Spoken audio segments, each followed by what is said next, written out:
Welcome back. Bulletin का बाकायदा आगाज करें। आपको बताएं कि कुवैत और पाकिस्तान के दरमियान दिफाई शोबे में ताउन का मुआहिदा हो गया और कुवैती हुकूमत ने इसकी मंजूरी दे दी है। अरब मीडिया के मुताबिक बाज़ाब्ता मंजूरी को आज सरकारी गजट में शामिल कर दिया गया।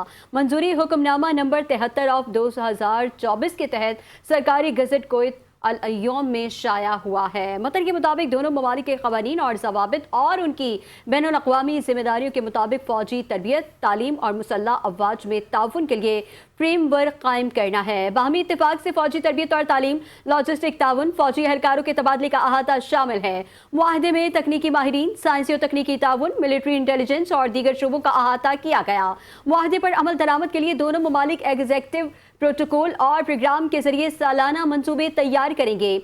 मुआहिदा मुख्तलिफ सतहों पर सरकारी दौरों के तबादले के जरिए ताउन बढ़ाने का भी बंदोबस्त करता है। मुआहिदे पर अमल दरामद और राबताकारी और निगरानी के लिए मुश्तरका फौजी कमेटी कायम की जाएगी। दोनों ममालिक के वज़राए दिफा की मुकर्रर करदा कमेटी साल में एक बार इजलास मुनक्किद करेंगे।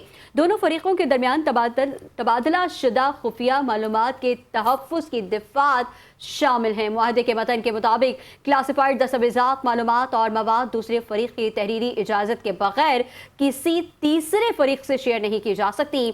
दोनों ममालिक तबादले की मालूमात की राजदारी को बरकरार रखने का अहद भी करते हैं। मुआहदे के ख़त्म होने के बाद भी ये जिम्मेदारी जारी रहती है।